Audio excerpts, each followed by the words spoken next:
masuk ke tema yang akan kita diskusikan malam hari ini, Bapak, Ibu, kalau ada yang perlu didiskusikan lagi atau ada yang perlu ditanyakan dari pembicaraan-pembicaraan kita sebelumnya, silahkan disampaikan, silahkan kalau ada.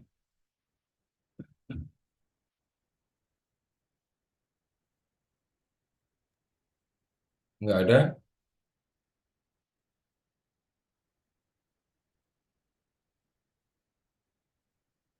Baik, kalau tidak ada, sekarang begini dulu. Em, Bapak Ibu, apa yang akan saya sampaikan kepada Bapak Ibu malam hari ini bukan teori, tetapi apa yang biasa kami lakukan, ya bersama dengan anak-anak paroki di Santo Servasius di Kampung Sawah, ya, paroki Kampung Sawah. Bapak Ibu silahkan ini dulu ya, lihat beberapa tayangan dulu.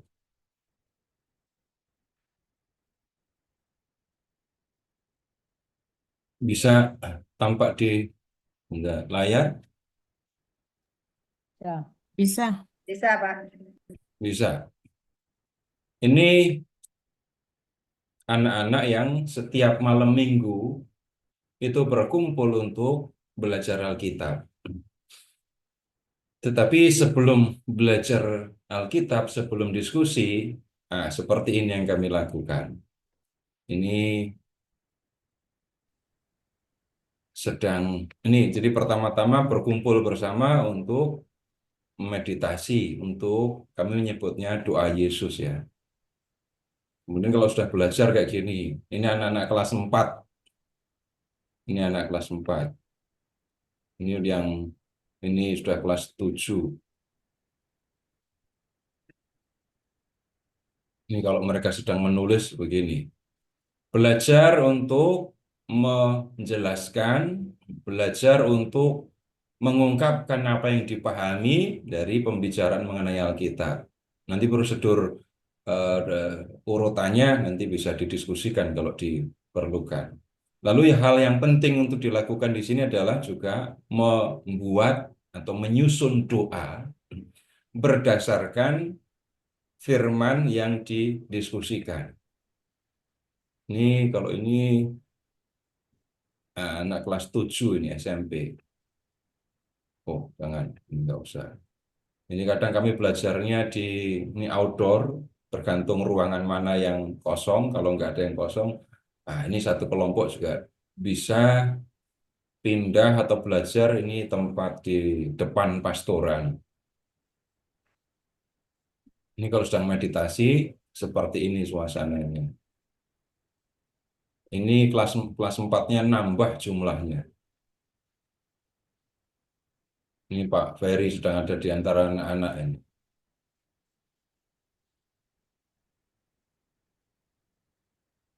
Ini yang saya mau ajak Bapak Ibu lihat yang ini.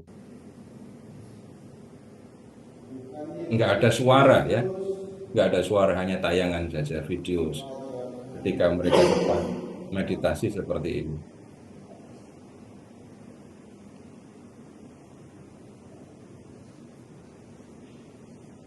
Sekali pertemuan itu 40 anak, tapi kemudian belakangan ini bisa 80-an orang anak.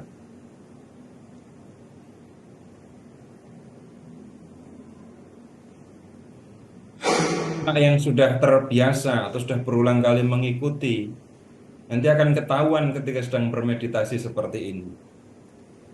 Yang sudah terbiasa, yang sudah terlatih, itu badan tidak akan bergerak. Dia akan, ya, dari wajahnya, dari ininya akan kelihatan. Gelisah apa enggak, tenang apa enggak, itu ketahuan. Ada beberapa yang mendampingi. Ini ada Kak Debi, di belakang ini tadi ada Pak Ferry.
But you would, how many hours training for a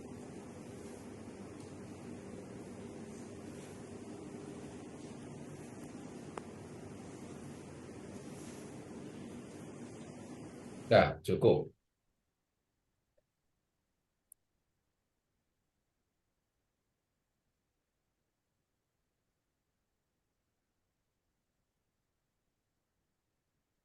Jadi sekali lagi Bapak Ibu, apa yang akan saya sampaikan kepada Bapak Ibu malam hari ini bukan sesuatu yang hanya yang diomongkan sebagai teori atau hal yang enggak apa ya, enggak bisa dipraktekkan. Bahkan saya harus mengatakan kami biasa mempraktekannya dan bersama dengan anak-anak. Tidak bisa juga kita mengatakan, no, itu kan anak-anak, malah harus dibalik. Orang banyak menyangka bahwa anak-anak tidak mungkin melakukan hal yang seperti itu tadi. Belajar Alkitab, waktu belajarnya itu 2 jam, 15 menit itu untuk berdoa, meditasi, kemudian untuk membaca Mazmur gitu ya. Lalu 1/4 jam itu untuk belajar. Jadi ada pembacaan Alkitab, kemudian ada penjelasannya interaktif. Jadi anak-anak juga dilibatkan di dalam penjelasan ini. Sesudah itu ada bagian di mana anak-anak itu bisa menjawab pertanyaan, bisa juga membuat pertanyaan dan menjawabnya. Karena umumnya kalau di sekolah itu anak-anak diajari untuk menjawab pertanyaan, tetapi tidak diajari bagaimana membuat pertanyaan. Padahal ketika ini ya dalam dalam kenyataan Bapak Ibu, orang itu menjadi tahu lebih banyak kalau bertanya. Kalau hanya menjawab pertanyaan, orang baru diberi pertanyaan lalu memikirkan apa yang harus dijawab. Nah, satu hal ya yang kami juga kerjakan itu adalah membantu supaya anak-anak, melatih supaya anak-anak tahu bagaimana harus bertanya. Kemudian pernah satu kali saya minta untuk membuat pertanyaan, nanti temannya yang jawab. Nah, kemudian pertanyaannya begini, lebih mudah mana? Membuat pertanyaan atau menjawab pertanyaan? Ternyata jawabannya adalah lebih mudah menjawab pertanyaan daripada membuat pertanyaan. Tetapi sekali lagi, hanya yang pandai bertanya itulah yang akan menjadi lebih maju karena ketika orang bertanya ada sesuatu yang ada di dalam pikirannya yang memerlukan jawaban.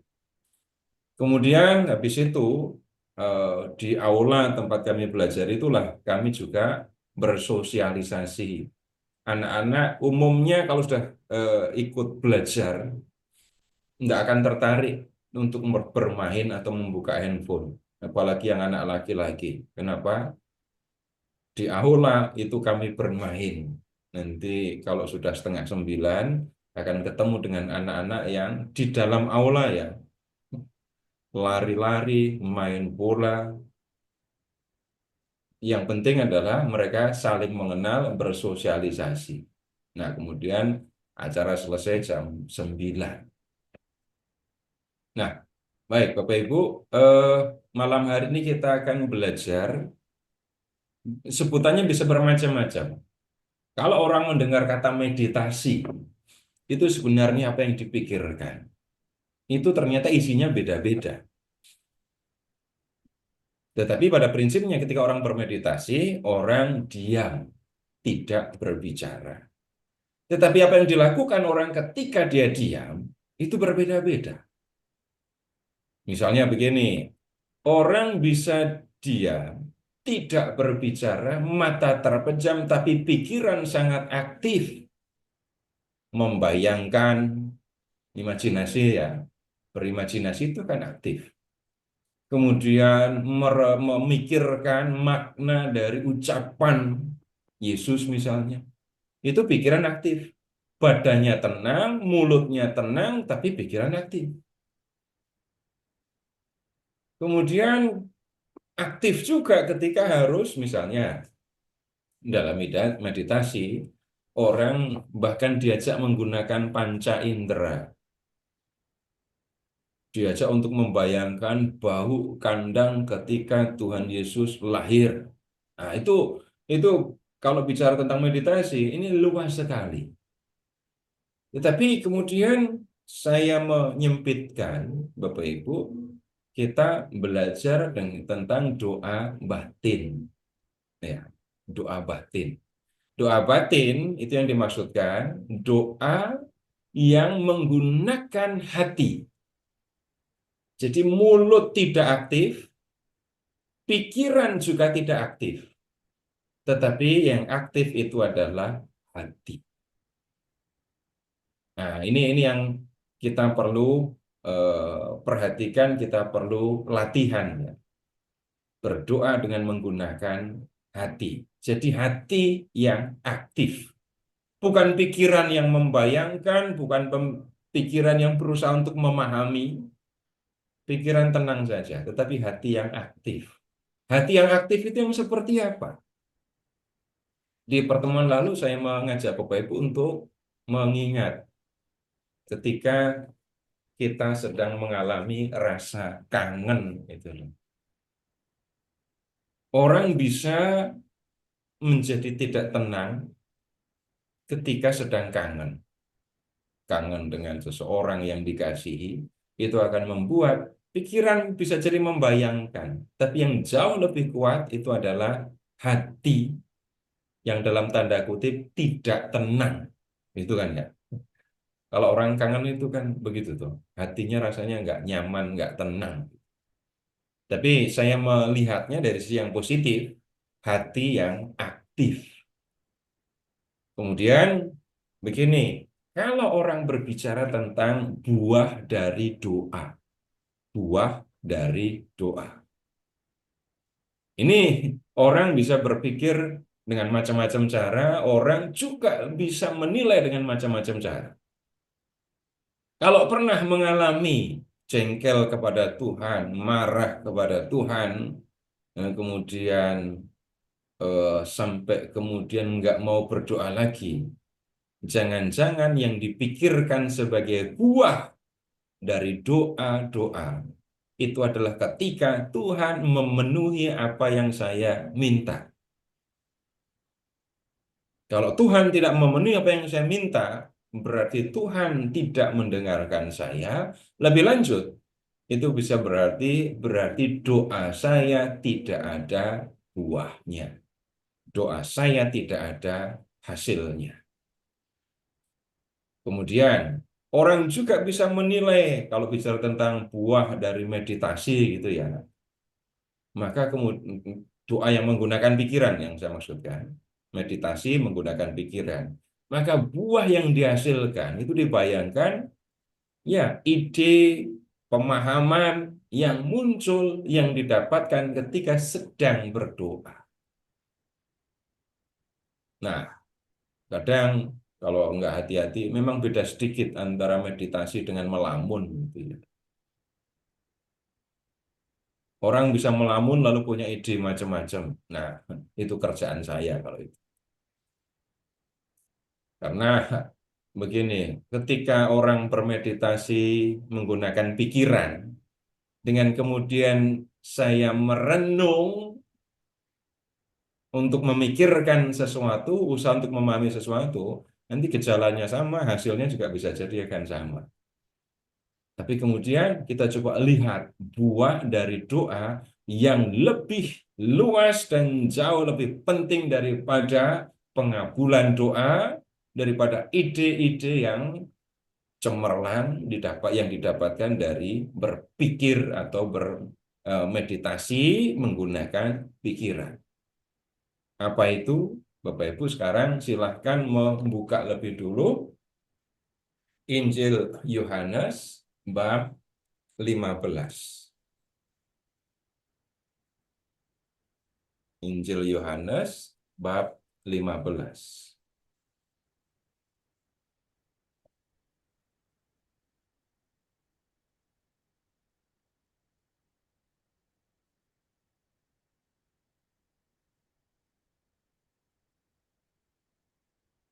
mulai dari ayat 1.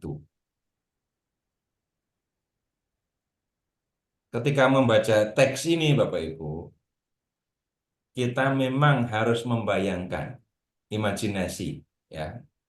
Tetapi bukan memikirkan untuk mendapatkan pemahaman yang jelas, terang, indah gitu ya.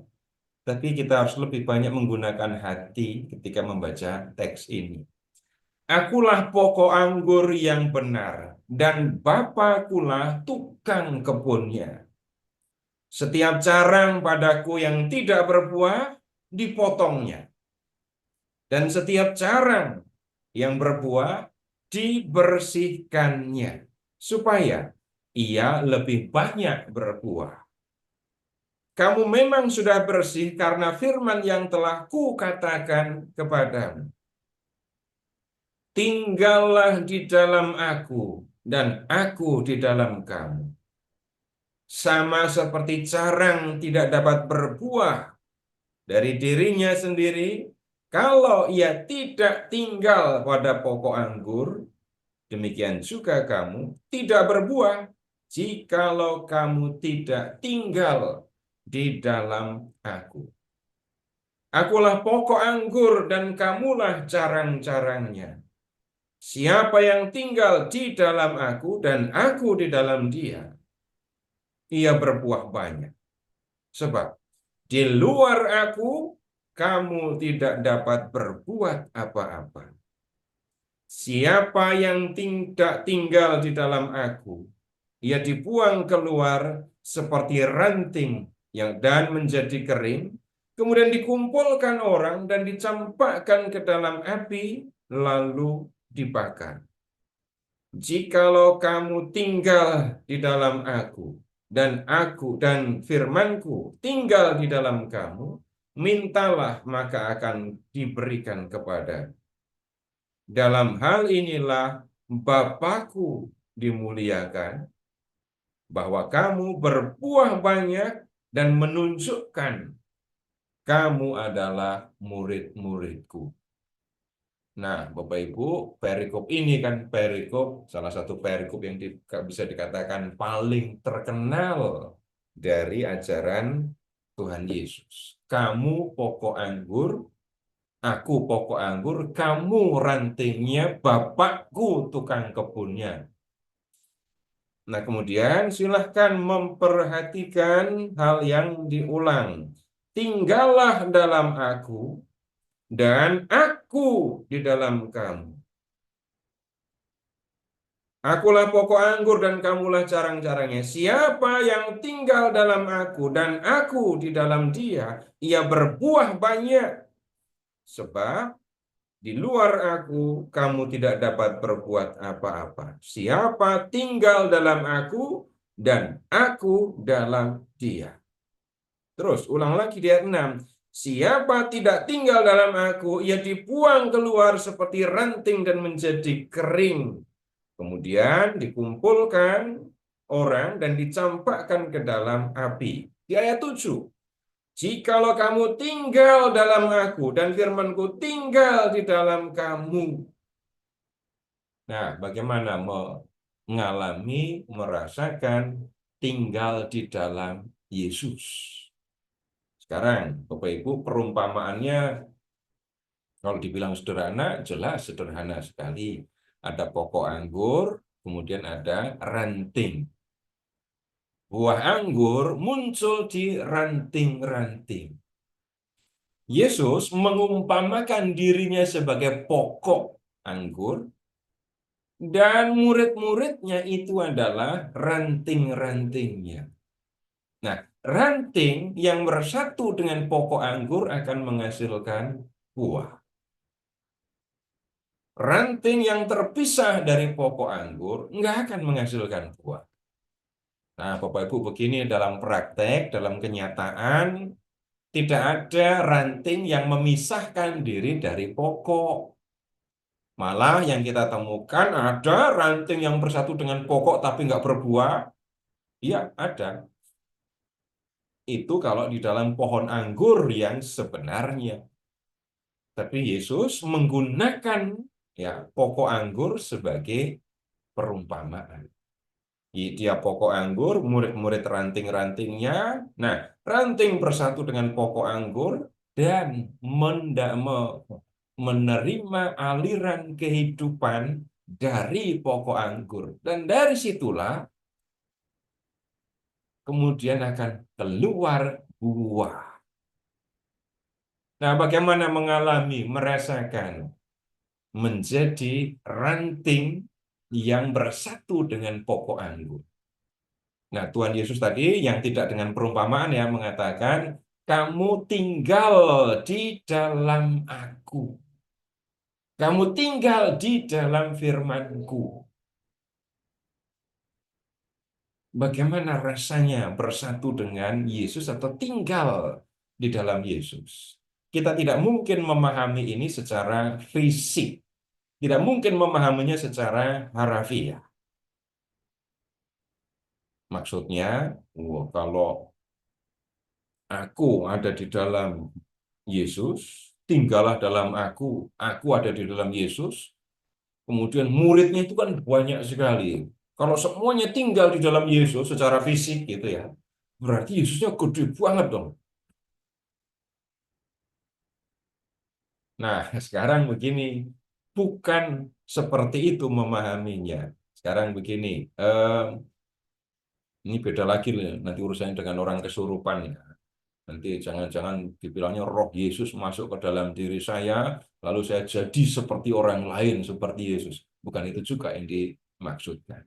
Bapak Ibu silahkan membayangkan saya bersama dengan Tuhan Yesus, pribadi. Saya dengan Tuhan Yesus. Jadi saya sedang berdoa, saya sedang duduk bersila misalnya, atau duduk di kursi, tapi kemudian Tuhan Yesus hadir dan ada bersama dengan saya. Nah, sekarang begini untuk ini saya berikan, kita lihat dengan contoh lagi ya. Bapak Ibu silahkan mengingat orang-orang yang Bapak Ibu kasih. Ya. Kemudian tolong Bapak Ibu mengingat ketika Bapak Ibu sedang berada bersama dengan orang yang Bapak Ibu kasih. Amati yang lebih aktif, pikiran atau hati. Hati. Bandingkan ketika Bapak Ibu sedang rapat, meeting, mau di gereja, mau di kantor. Ada yang hobi rapat?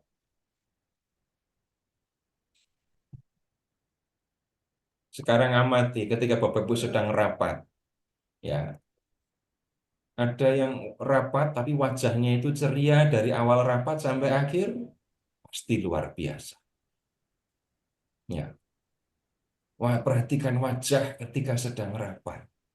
Perhatikan juga yang lebih aktif mana, pikiran atau hati kalau sedang rapat, ketika sedang meeting itu. Pikiran. Tolong ketika amati, ini pikiran, apalagi sedang di, di, di, di, diajukan pertanyaan, harus menyampaikan pertanggungjawaban, kemudian harus ya mempresentasikan apa yang sudah saya lakukan, rencana dan seterusnya. Belum lagi ketika ketemu dengan atasan atasan yang banyak bicara atau malah juga bisa jadi ya ketemu bawahan yang susah diajak ngomong. Itu pikiran sudah sangat aktif. Dan kemudian itu akan ya melelahkan. Bayangkan suasana yang berbeda itu. Bapak Ibu sedang meeting, rapat, serius. Nah, rapat yang serius itu berarti otaknya sedang kerja keras semua. Tapi kemudian bedakan atau bandingkan dengan ketika Bapak Ibu ada bersama dengan orang yang Bapak Ibu kasihi. Perhatikan suasananya. Nah, Mas Sadir, saya tadi sampaikan ajukan pertanyaan untuk bercanda ya. Ada yang hobi rapat?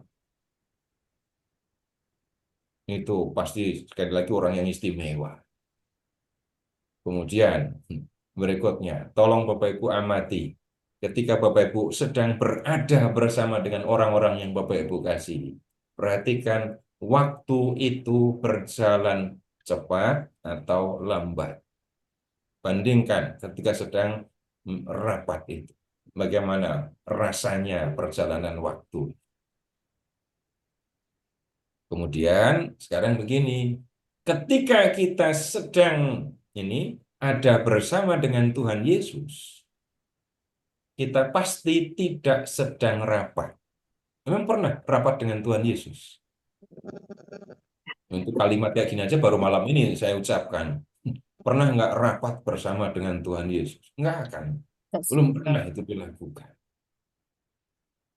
Bayangkan kalau Tuhan Yesus pimpin rapat, terus Bapak Ibu dimintain tanggung jawab. Wah, ini menjadi seru pasti diskusinya. Nah, yang harusnya terjadi ketika murid-murid Yesus sekarang berjumpa dengan Tuhan Yesus. Suasana yang harusnya terjadi adalah suasana kasih. Saya ada bersama dengan pribadi yang mengasihi saya. Saya ada bersama dengan pribadi yang saya kasih. Suasana ini yang kita perlu perhatikan, tapi sekaligus juga kita bangun. Tidak bisa juga tiba-tiba saya merasa dikasihi. Tidak bisa tiba-tiba saya bisa menikmati tinggal bersama dengan Yesus sebagai orang yang dikasihi. Ada latihan, ada juga sebelum-sebelumnya kita memperhatikan proses kita menjadi orang yang percaya kepada Tuhan Yesus. Nah, maksudnya begini, Bapak Ibu ingat-ingat ya, ketika Bapak Ibu yang baptis dewasa, ingat mengapa aku ikut Tuhan Yesus. Pasti belajar. Yang dari kecil, baptis bayi ya, itu juga harus memperhatikan, saya ini sebenarnya ngapain mengikuti Tuhan Yesus. Lalu dalam proses belajar, kita tahu, Tuhan mengasihi aku, dan pengen supaya aku menikmati kebahagiaan abadi bersama dengan Dia. Bapak Ibu, malam ini saya bicaranya agak abstrak, jadi saya bicaranya lebih pelan. Ya. Nah, kemudian berikutnya, Bapak Ibu juga silahkan amati apa yang kita percaya, apa yang harusnya terbangun di dalam diri kita, bangunan iman ini ya, tampak di dalam doa, di dalam ibadat resmi yang kita lakukan di gereja. Mulai dengan yang sederhana dalam doa Angelus. Bagian pertama dari doa Angelus, Maria menerima kabar sampai doakanlah kami ya Santa Bunda Allah, itu bicara tentang Allah yang menjadi manusia. Yesus yang menjadi manusia. Sabda sudah menjadi daging dan tinggal di antara kita. Kemudian bagian kedua dari doa Angelus, marilah berdoa itu ya. Perhatikan, supaya karena sengsara dan salibnya, kami dibawa kepada kebangkitan yang mulia. Karena sengsara dan kebangkitannya, sengsara Yesus, kami dibawa. Yang bawa siapa? Yesus. Yang dibawa saya. Kenapa harus dibawa? Orang yang berdosa itu tidak akan bisa membersihkan dirinya sendiri, membersihkan jiwanya sendiri dari dosa. Sebaik-baiknya Bapak Ibu, sesuci-sucinya Bapak Ibu, apakah bisa Bapak Ibu membersihkan jiwa anak, suami, istri, orang tua, orang-orang dekat Bapak Ibu dari dosa mereka? Bisa nggak membersihkan jiwa mereka dari dosa? Tidak bisa. Membersihkan jiwa manusia dari dosa itu bukan pekerjaan, bukan juga kemampuan manusia. Jadi kalau Bapak Ibu sudah mengikuti Yesus, itu sudah benar. Urusan mengikuti Yesus itu bukan soal memilih agama. Bapak Ibu silahkan mengingat ya, Kalau di dalam gereja Katolik, kapan Bapak Ibu menggunakan kata agama Katolik begitu? Dalam pertemuan lingkungan Bapak Ibu menggunakan kata agama, berapa kali muncul kata agama Katolik di dalam pertemuan lingkungan? Belum. Di dalam misa, di Ekaristi, muncul dipakai kata agama Katolik? Enggak. Tidak. Nah, kalau di Indonesia ya, itu kata agama muncul kalau sudah di KTP. Itu ada agama Katolik begitu kan. Nah, banyak orang berpikir urusan ini hanya soal agama. Bukan.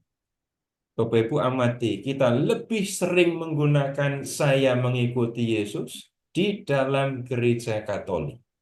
Saya murid Yesus atau saya orang Katolik. Kenapa kok Saya begitu? Ini kita menyangkut soal relasi dengan Tuhan ini tadi. Kalau orang mendengar kata agama, seringkali yang dipikirkan apa? Ini Tuhan memberikan peraturan. Ini peraturannya begini, begini, begini. Lalu ini larangannya begini, begini, begini. Mengikuti suatu agama berarti hidup menurut peraturan dalam agama itu. Tapi bisa terjadi orang jatuh kepada ini. Yang penting aturan dilakukan atau larangan tidak dilakukan tanpa relasi dengan Tuhan. Untuk orang yang percaya kepada Yesus, untuk para murid Yesus, yang nomor satu adalah saya mengikuti Yesus, saya percaya kepada Yesus, dan kemudian saya membina relasi dengan Tuhan Yesus. Bapak Ibu juga boleh mengingat Bapak Ibu yang dari kecil sudah Katolik. Bapak Ibu diajari mulai dengan aturan-aturan atau diajari mulai dengan buat tanda salib. buat tanda salib. Bagaimana Buat buat tanda tanda? salib. Untuk apa membuat tanda salib? Itu isi kepercayaan para pengikut Yesus. Percaya kepada Allah Tritunggal dan ya percaya Allah menjadi manusia, mati di kayu salib untuk keselamatan manusia. Bapak Ibu juga silahkan mengingat sebentar lagi kita akan merayakan Paskah.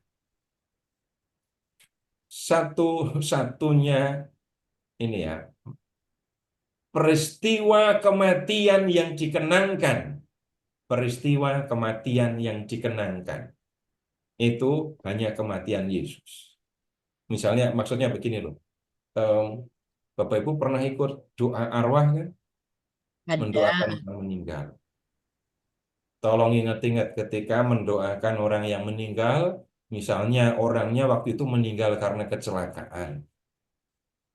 Apakah waktu mendoakan orang meninggal karena kecelakaan itu peristiwa kecelakaannya itu diceritakan ulang? Tidak. Tidak. Nggak ada. Kalau diceritakan ulang kematiannya mengerikan nanti malah menjadi aneh rasanya. Yang ada kita berkumpul untuk mendoakan saudara kita yang sudah meninggal. Tapi Bapak Ibu amati pas Jumat Agung, kematian Yesus diceritakan ulang. Sehingga peristiwa kematian Yesus di kayu salib itu hadir di hadapan kita. Ingat Pasio, Injil Yohanes. Jumat Agung itu kan ada Pasio. Pasionya itu dari Injil Yohanes. Dan yang dinyanyikan dalam Pasio itu adalah peristiwa kematian Yesus. Kenapa kematian Yesus ini begitu penting? Bahkan sampai setiap tahun diulang, dinyanyikan. Bapak Ibu kita bisa sampai hafal lagunya. Untuk hal-hal tertentu itu kita bisa mengingat. Peristiwa kematian Yesus itu menjadi penting karena itu yang mendatangkan keselamatan untuk manusia. Di situ kita melihat bagaimana Tuhan Yesus mengasihi kita. Tidak ada kasih yang lebih besar daripada kasih seorang yang menyerahkan nyawanya untuk sahabat-sahabat. Kemudian kita juga bisa mengingat apa yang dikatakan Tuhan Yesus berkaitan dengan kasih ini. Karena begitu besar kasih Allah akan dunia ini sehingga Ia mengaruniakan anaknya yang tunggal, supaya setiap orang yang percaya kepadanya tidak binasa, melainkan beroleh hidup yang kekal. Masalahnya adalah Tuhan mengasihi aku, tetapi aku merasakannya atau tidak.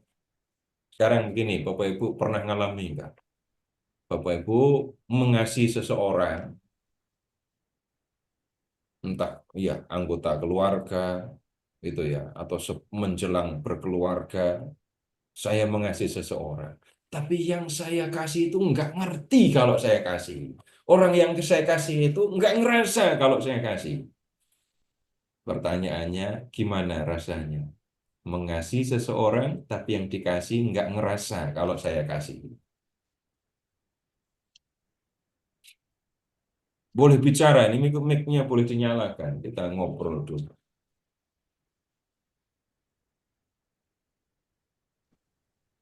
Sedih ya, Pak. Cukup kata sedih? Kecewa, Pak. Ada kesedihan, ada Kecewa. kecewa. Padahal begini loh ya, Bapak Ibu ingat-ingat ya, ketika Bapak Ibu mengasihi seseorang, di dalam hati Bapak Ibu pengen yang dikasih bahagia kan? Iya. Iyalah, itu baru namanya kasih. Dalam hati muncul keinginan supaya yang saya kasih itu bahagia. Dan saya berusaha supaya yang saya kasih itu bahagia. Oh, saya sudah melakukan macam-macam hal supaya kamu bahagia, tapi kok kamu jangankan iya, ngerti, ngerasa saja enggak. Perhatikan kekecewaan yang ada di dalam hati. Sekarang begini, kalau Tuhan Yesus mengasihi aku, tapi aku nggak ngerasa, kira-kira Tuhan akan kecewa apa enggak? Iya. Kecewa. Hmm. Seandainya Tuhan Yesus itu kirim WA ke Bapak Ibu, kalimatnya akan bagaimana? Oh, iki nggak ngerti, nggak kan? Satya, Kenapa? Satya, Kak Satya, kok hilang Kak?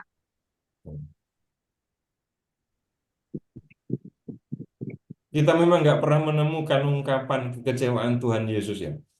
Tapi ketika berbicara sebagai ini dalam relasi, maka kita akan menemukan hati yang dikecewakan itu seperti apa. Tapi tunggu dulu, belum selesai. Ketika awalnya orang yang Bapak Ibu kasihi itu tidak merasa ketika dikasihi, tapi kemudian dia mengalami sesuatu sampai dia mengalami merasakan, oh ya, aku dikasihi. Lalu Bapak Ibu tahu, dia merasakan kalau saya mengasihi dia. Sorry, kebalik. Saya tahu sekarang dia merasakan kalau aku mengasihi dia. Bapak Ibu akan terima atau enggak? Bersyukur. Awalnya dia nggak ngerti kalau saya kasih, awalnya nggak ngerasa kalau saya kasih. Tapi kemudian dia ngerti, kemudian dia ngerasa kalau saya mengasihi dia. Bersyukur. Bersyukur, terima. Dan kemudian amati Bapak Ibu, ada kegembiraan di dalam hati. Syukurlah dia ngerti. Aku hanya pengen dia senang, aku hanya pengen dia benar, dia bahagia. Nah, kemudian kita lihat hal yang sama. Kenapa kok saya sampai nggak ngerti, nggak merasa ketika Tuhan mengasihi saya? Macam-macam keterangannya, macam-macam penjelasannya. Sebabnya bisa berbeda-beda. Ada yang bahkan saya tidak mengerti. Karena begitu saya dulu menjadi Katolik, saya berpikir saya memeluk agama, dan kemudian ya sudah, begitu saja. Pokoknya misa, pokoknya katanya berbuat baik, selesai. Kemudian yang lain lagi bisa terjadi. Saya ikut Yesus itu supaya apa yang saya inginkan itu terpenuhi. Supaya apa yang saya perlukan itu dipenuhi oleh Tuhan Yesus. Ketika kemudian ya yang saya inginkan tidak terpenuhi, saya bisa kecewa kepada Tuhan. Seolah-olah buah dari kepercayaan, buah dari mengikuti Yesus adalah saya mendapatkan sesuatu yang saya inginkan dari Tuhan. Padahal yang dipikirkan Tuhan jauh lebih daripada yang saya pikirkan. Apa itu? Saya masuk hidup kekal. Nah, tentang hidup di dunia kita sudah mendiskusikannya di pertemuan-pertemuan yang sebelumnya. Nah, kemudian bagaimana bisa merasakan kasih Yesus? Bapak Ibu, begini yang saya maksudkan kasih Yesus, itu adalah Yesus mati di kayu salib hanya karena pengen saya masuk surga. Yesus mati di kayu salib, Yesus menjadi manusia, mati di kayu salib, supaya aku bisa berbahagia bersama dengan Dia di surga. Ini hal yang harusnya setiap pengikut Yesus paham. Nah, bagaimana caranya supaya pemahaman ini menjadi sesuatu yang bisa dirasakan? Bapak Ibu, kalau hanya memahami saja, itu belum. Tapi memang perlu memahami. Kalau nggak paham, loh apa yang akan saya percaya kalau saya nggak ngerti sesuatu? Nah, jadi mulai dengan pemahaman, lalu setelah memahami, saya percaya, dan kemudian membina relasi dengan Tuhan Yesus yang mengasihi aku dan kemudian menghendaki aku berbahagia bersama dengan Dia. Relasi dengan Tuhan Yesus itu Bapak Ibu, dengan bahasa sederhana, terwujud ketika saya banyak meluangkan waktu untuk ada bersama dengan Dia. Ada bersama dengan Dia. Mengalami, menikmati, merasakan kebersamaan dengan Tuhan Yesus.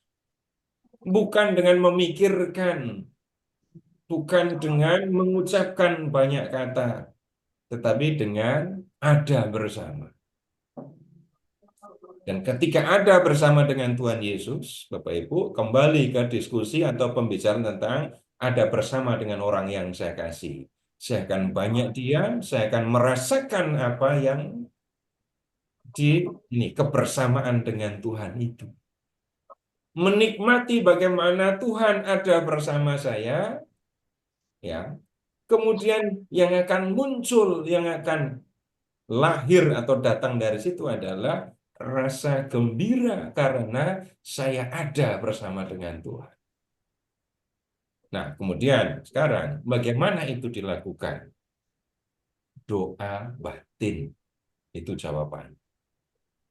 Ketika orang melakukan doa batin, maka yang dilakukan itu prakteknya begini. Bukan pikiran, bukan mulut yang aktif, tetapi hati yang aktif. Hati.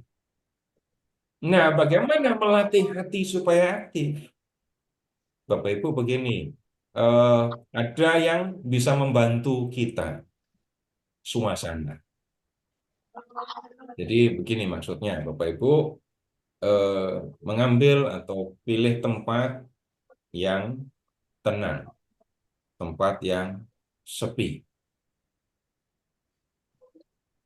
Jangan sampai ini di rumah sedang ada acara, saya mau meditasi, saya mau doa batin di dapur, nggak ketemu.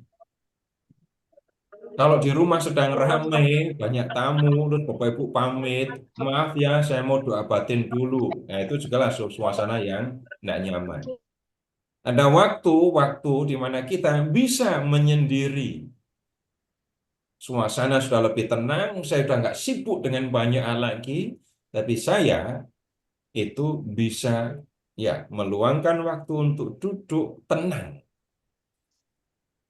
Biasanya Bapak Ibu kalau berdoa di mana kalau pengen menenangkan diri seperti itu? Yang di rumah ya, kalau bisa Di rumah retret ya sesekali gitu bisa dilakukan. Tapi kalau di rumah ada tempat Bapak Ibu bisa menikmati ketenangan, Ada. ada Sama, Pak. di kamar. Hmm. Ini kalau di rumah saya ada banyak kemungkinan, mau di pinggir kolam, mau di saung, mau di teras. Rumahnya besar. Dan kalau saya malah bukan di kamar.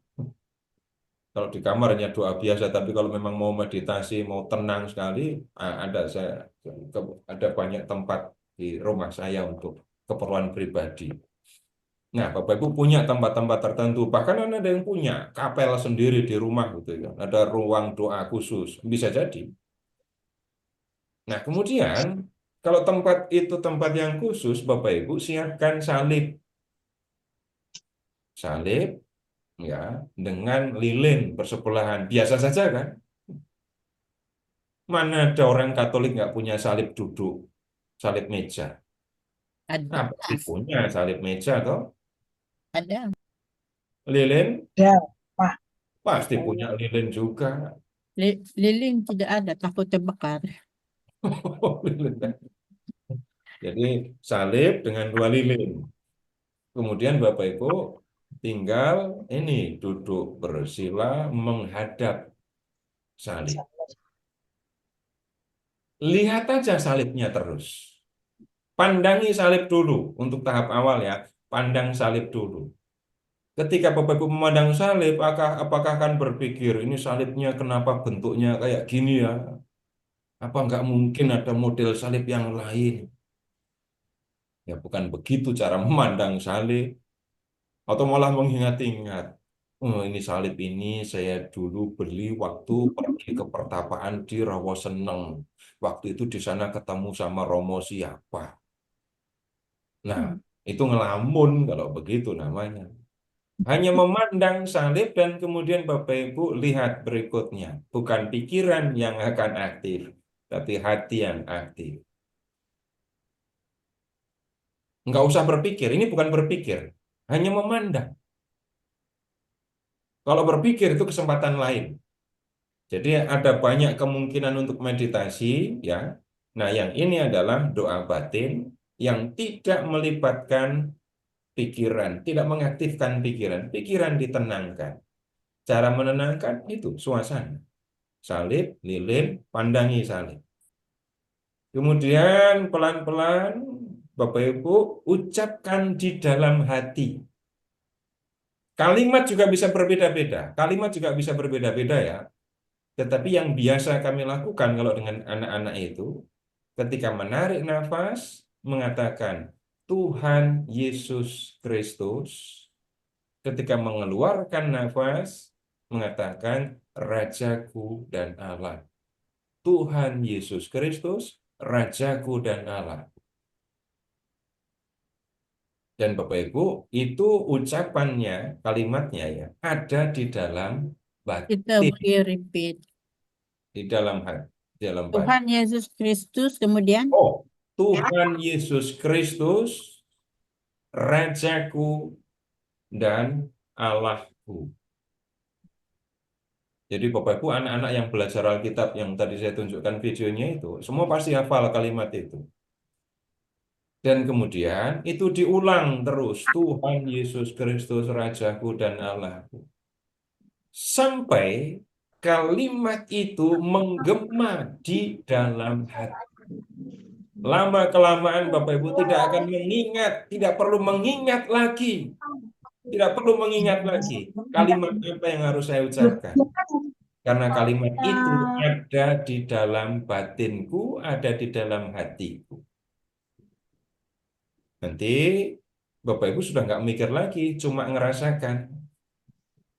Nah, kemudian lama-kelamaan yang akan terjadi adalah itu tadi. Hati yang sudah jauh lebih aktif. Dan kemudian Bapak Ibu rasakan lagi ketenangan yang ada di dalam batin. Ketenangan yang ada di dalam hati. Berikutnya adalah kegembiraan karena saya ada bersama dengan Tuhan Yesus. Kemudian begini, kalau dalam situasi yang seperti itu, eh, pikiran saya melayang. Terus ingat, wah tadi kompor sudah dimatiin apa belum ya? Nah itu gangguan. Jadi sebelum berdoa seperti itu, makanya ambil saat, ambil waktu di mana saya sudah nggak punya kesibukan lagi. Atau memang saya memilih untuk tidak sibuk ini kali ini. Kemudian begini, ketika pikiran melayang, ketika pikiran itu mengingat, tiba-tiba ingat ini, tiba-tiba ingat itu, ya buru-buru saja kembali ke dalam batin. Nanti kalau sampai misalnya sulit sekali untuk ya menghentikan pikiran, Bapak Ibu buka mata, lihat salib. Lama jadi awalnya tadi ini lihat salib, lihat salib, lihat salib, katakan dalam hati Tuhan Yesus Kristus Rajaku dan Allahku, sambil kemudian lama-lama pejamkan mata dan kemudian itu akan bergema, suara itu, kalimat itu akan menggema terus di dalam batin. Nah, lakukan atau terus lakukan itu ketika pikiran melayang, mikir apa gitu, kembali kepada batin, atau kalau ketika mengalami kesulitan, kembali lihat salib Tuhan Yesus. Nah, sekarang begini, Bapak Ibu, ketika pikiran aktif, disitulah kita bisa lelah. Kalau pikiran aktif, di situ kita lelah. Pikiran aktif itu bagaimana? Bapak Ibu mau pikiran melayang, mikir macam-macam, dibiarkan saja, itu melelahkan juga. Fokus, nah Bapak Ibu perhatikan kata fokus. Kalau sudah mendengar kata fokus, berarti kan pikiran, itu kan kerjaan pikiran, fokus itu. Kita mengarahkan pikiran kepada satu hal, nah itu fokus. Ini kita bukan menggunakan pikiran, jadi tidak memperhatikan fokus. Orang berfokus juga bisa lelah. Nah, pikiran ditenangkan, hati yang diaktifkan. Kemudian, berapa lama? Untuk awal bisa 10, bisa 15. Kemudian kalau sudah menjadi lebih lebih terampil, lebih bisa menikmati, Bapak Ibu bisa lebih lama. Tapi untuk harian atau untuk doa pribadi, ya bisa jadi 10-15 kalau itu dilakukan rutin, kita akan menikmati hasilnya. Kalau bisa sampai 30 menit, syukur. Begini, Bapak Ibu, saya mengalami situasi yang seperti ini ya, mengalami situasi kegembiraan ketika sedang berada bersama dengan Tuhan itu tadi ya. Itu ketika saya kelas 3 SMA. Model meditasi yang diajarkan kepada saya, yang dilatihkan kepada saya ada. Itu lebih banyak menggunakan pikiran. Tapi ada satu kesempatan retret kelas 3 SMA di di rumah namanya Panti Samadi, di rumah retret di Sangkal Putung di Klaten. Pertama kali saya mengalami situasi di mana batin menjadi sangat aktif dan kegembiraan saya alami waktu itu. Dan kegembiraan itu saya pengennya ngulang lagi itu loh. Tapi untuk sampai kepada perasaan seperti waktu saya pertama kali mengalami itu, ya saya belum kembali lagi sampai ke suasana kayak gitu. Pengen kembali ke suasana seperti itu. Gambarannya begini, saking senangnya itu ya. Saya ada di ruang dalam kapel, tapi rasanya saya berada di tempat yang sangat luas. Kemudian kebersamaan dengan Tuhan itu yang saya alami, yang saya rasakan ya. Dan kemudian pengennya nggak buka mata, pengennya nggak buka mata, pengennya ngerasakan terus apa yang saya rasakan itu. Tapi bagaimanapun namanya retret kan nggak ada jadwal, ada jadwal kan. Tapi sepemahaman saya rasanya singkat padahal lama sekali yang saya alami waktu itu. Nah, Bapak Ibu, keterangan saya berhenti di sini dulu. Kalau ada yang perlu dibicarakan lebih dulu, kita bicarakan. Silakan. Ya, silakan Pak Ferry. Pak Seto. Silakan Bapak Ibu, jika ada yang ingin disampaikan, ditanyakan atau diperjelas, bisa juga dari pertemuan-pertemuan sebelumnya. Oh ya, ini Pak Seto, Ibu Heni, Iya, Ibu Heni sudah Pak Suto. angkat tangan. Ya, Bu. Saya sudah beberapa saat mengikuti meditasi Kristiani. Doa mantra yang diberikan itu Maranatha. Itu bagaimana Pak Seto? Apakah bisa atau apa kami harus mengulang seperti yang Pak Seto ajarkan? Terima kasih. Eh, ya, saya tidak memakai kata mantra, walaupun saya pernah belajar sampai ke India. Saya, ya saya memang belajar sampai di sana, tapi bukan mempelajari mantra, Bu. Namanya saja mungkin ya. Iya. Jadi kalau mantra untuk Krishna, saya masih hafal.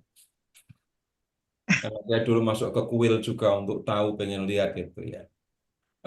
Begini, saya memang tidak menyebut apa yang saya sampaikan tadi itu sebagai mantra, ya. Tapi saya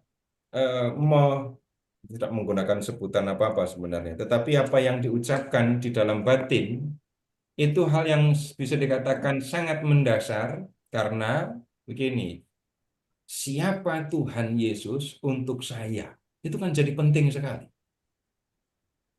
Siapa Tuhan Yesus untuk saya? Dia adalah Kristus, Raja Allah. Tuhan Yesus Kristus, Rajaku dan Allah. Ketika saya mengucapkan kalimat itu dan kalimat itu ada di dalam hati saya, maka saya tahu siapa saya di depan Tuhan. Nah, kemudian sekaligus juga itu pujian kepada Tuhan. Saya tidak punya, begini, ketika, ya, Ibu tahu arti Maranatha? Ya, artinya Tuhan Yesus datang ke sini, Pak. Tuhan Yesus datanglah. Datang ke sini. Datanglah. Datanglah Ibu Tuhan Yesus. dalam diskusi, dalam pembicaraan, bagaimana memahami mantra itu tadi? Penjelasan bagaimana? Itu hanya sarana untuk supaya kita menjadi bisa tenang gitu. Diajarkannya seperti itu Pak Seto. Hmm. Nah, kemudian begini tentang kata yang harus diucapkan, itu keterangan saya begitu ya, Bu ya. Tapi kemudian saya tidak mengatakan Ibu jangan begitu atau jangan begini, enggak. Saya cerita, saya sampaikan bagaimana mengalami ini. Tuhan Yesus itu pokok anggur dan aku rantingnya, bagaimana aku tinggal, aku ada di dalam Tuhan. Jadi apa yang Ibu lakukan, ya silakan lakukan terus karena Ibu mengikuti kelompok, ya dengarkan keterangan, dengarkan penjelasannya. Kemudian ketika satu kesempatan atau bahkan saya katakan untuk harian, Bapak Ibu coba kalau mau melakukan apa yang saya sampaikan, ya lakukan. Lama-kelamaan yang akan terjadi adalah dalam banyak kesempatan, bahkan ketika mata melek, sementara saya mengerjakan ini, mengerjakan itu, batin saya tetap terarah kepada Tuhan Yesus Kristus. Berikutnya, Bapak Ibu akan masuk ke dalam suasana seperti itu. Nah, ini akan menolong kita dalam situasi apapun, saya akan ada bersama dengan Tuhan Yesus. Nah, kemudian kalau Ibu mengikuti ini kelompok, nah perhatikan saja apa yang disampaikan oleh para pendamping. Kemudian, ya ikuti. Bisa jadi caranya berbeda, bisa jadi yang disampaikan berbeda. Tetapi kemudian kita akan ketemu prinsip doa batin. Bukan pikiran, bukan mulut yang berbicara, tetapi hati yang aktif mengalami, merasakan kebersamaan dengan Tuhan. Ya, begitu, Bu. Ya, betul Pak Seto. Terima kasih. Pak Ya, Sito. ya Kalau baik. kalau we do the meditation, gunakan hati, selalu dapat tertidur. Going to sleep. Pikirannya guna hati. Bagaimana? Kalau How to avoid that?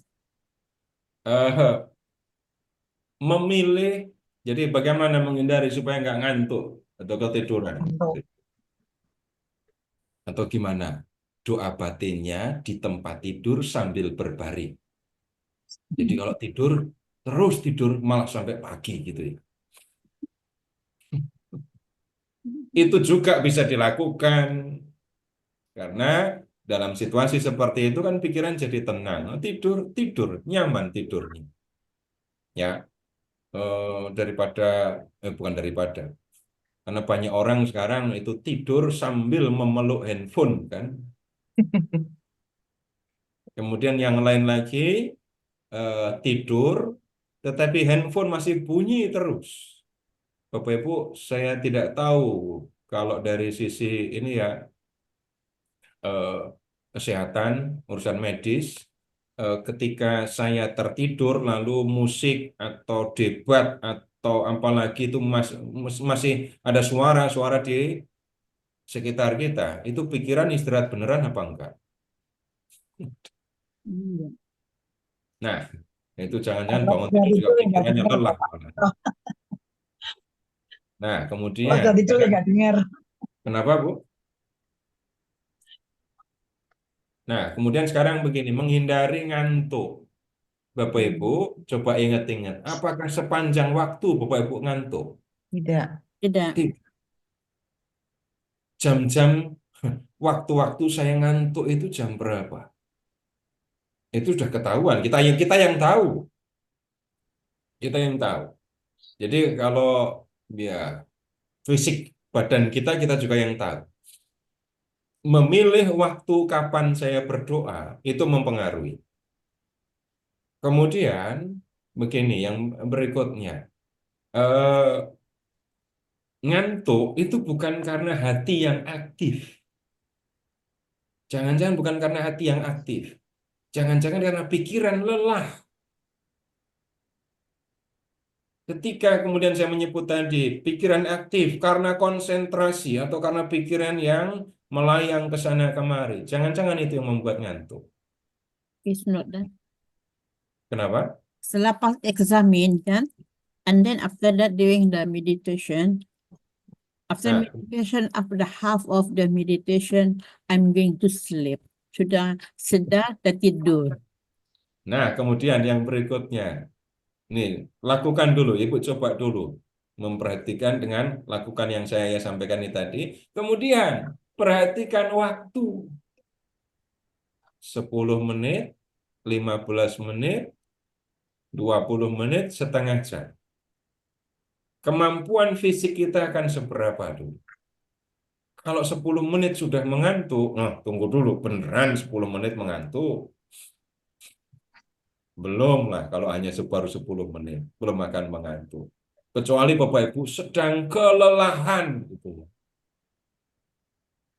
Nah, kemudian berikutnya lagi, perhatikan tadi salib dan lilin. Mata terpejam bisa membuat orang mengantuk. Oke, buka mata, pandang salib.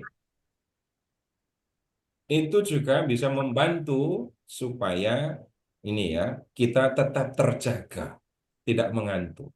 Salib, lilin, dan itu di dalam tanda kutip dimanfaatkan sungguh-sungguh. Ketika pikiran saya melayang, saya kembali memandang salib. Ketika kemudian mulai rasa ngantuk, buka mata, lihat salib. Jadi ada beberapa kemungkinan untuk ya menghindari rasa ngantuk itu tadi. Begitu Ibu Valena? Idealnya berapa kali sehari Pak Seto meditasi? Tergantung berapa kali meditasi gitu ya dalam sehari. Tergantung aktivitas Bapak Ibu. Yang masih saya nggak gini. Ketika kita punya banyak waktu, yang luang, maka kita punya lebih banyak waktu juga. Layaknya lebih banyak waktu juga untuk ini melakukan doa batin ini. Kalau bisa begini, saya tidak bisa mengatakan idealnya berapa, saya tidak akan menyebutkan itu. Tetapi Bapak Ibu bandingkan, dulu kita prihatin anak-anak kecanduan handphone. Sekarang anak-anak prihatin karena orang tua, opa, omanya kecanduan handphone juga. Nah, maksud saya juga mau ngomong begini loh. Waktu yang kita luangkan untuk pegang handphone dengan waktu yang kita luangkan untuk bersama Tuhan, sebanding apa tidak? Kemudian menjadi penting lagi Bapak Ibu, begini, eh, bisa terjadi ya, lama-kelamaan ketika memang waktu saya memungkinkan, nanti jangan-jangan ngalami ini, Pak. Menikmati sekali dan saya memang punya waktu. Kapan saya punya waktu dan saya akan merasa tenang? Bisa jadi ya, malah dini hari bangun tidur. Bisa jadi malah ini, ketika semua pekerjaan sudah selesai menjelang tidur. Atau bisa juga ya, ada juga yang bisa bahkan tidur dulu tengah malam bangun untuk doa batin. Setiap orang bisa jadi Bapak Ibu punya kemungkinan yang berbeda-beda. Ya, begitu jawaban saya, Bu Eni. Ya, Pak. Terima kasih, Pak. Seto, Pak Seto, saya mau tanya, kalau orang meditasi kan yang menurut saya, pikiran saya itu yang benar tuh duduk tenang. Ada meditasi yang mengajarkan sembari jalan meditasi. Saya kurang setuju. Menurut Pak Seto gimana? Bagaimana? Meditasi menurut saya itu adalah duduk tenang supaya pikirannya tidak terlalu aktif. Ada meditasi yang mengajarkan sembari jalan itu bermeditasi. Menurut Pak Seto gimana? Oh, begini. Sekali lagi kata meditasi itu luas sekali ya, Bu. Meditasi itu luas sekali. Eh, Nanti akan campur juga, kadang-kadang tumpang tindih dengan kata kontemplasi. Kita akan sulit menemukan definisi dan pembatasan itu ya. Nah, kemudian begini, eh, ketika tunggu, meditasi sambil jalan atau jalan sambil meditasi? Dalam meditasi. Apa bedanya, Pak? Loh, beda. Bapak Ibu, mari kita meditasi. Kita berbaris untuk melangkah. Ayo meditasi sambil, kita habis itu kita berjalan. Nggak ada latihan. Tidak ada kita berlatih berjalan, meditasi dengan berjalan. Jadi Bapak Ibu misalnya ikut latihan doa gitu ya, ikut latihan doa. Lalu latihannya adalah dengan kita berdiri, ini titik start kita di sini, lalu kita berjalan. Saya kira belum pernah ketemu latihan meditasi yang model begitu. Tapi kemudian berikutnya, ketika batin sudah berlatih seperti ini tadi, ya, itu kemanapun kita berada, kita bisa lakukan itu. Nah, misalnya begini, sambil bicara begini, ya, ini sambil bicara begini, batin saya bisa bunyi sendiri, di dalam hati bisa bunyi sendiri, dalam situasi tertentu itu bisa terjadi. Nah, kemudian sekarang begini, eh, ketika Bapak Ibu berdoa rosario, doa rosario itu doa kontemplatif. Nah, kemudian apakah bisa dilakukan dengan berjalan? Bisa, tapi latihannya duduk dulu. Belajarnya ini doa batin ini tadi, duduk dulu, latihan dulu yang begini. Dan meluangkan waktu bersama Tuhan menjadi penting. Nah, ketika Bapak Ibu sudah terlatih, mau berjalan, mau duduk, mau nunggu siapa, di mana, itu tetap bisa dikerjakan. Nah, kemudian bisa juga begini.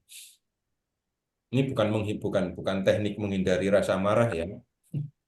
Tapi Bapak Ibu pernah ini setir mobil dan jengkel dan males dan bosen di jalan karena macet. Apa yang Bapak Ibu lakukan? Nyetel musik sampai bosen, makan sampai capek. Makan camilan sampai rahang capek bisa terjadi. Tapi kemudian bisa Bapak Ibu tangan pegang setir, batin tetap doa Yesus.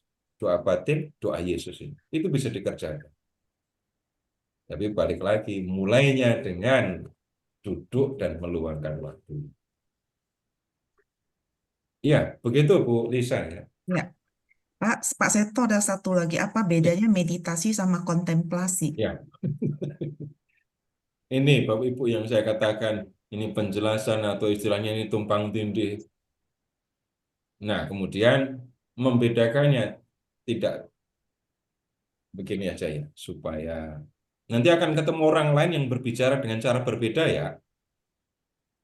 Eh, sebenarnya kalau orang bicara meditasi itu lebih banyak menggunakan pikiran. Pikiran yang aktif tadi itu loh. Tapi yang saya sampaikan berkaitan penggunaan hati itu yang eh, lebih dekat kontemplasi.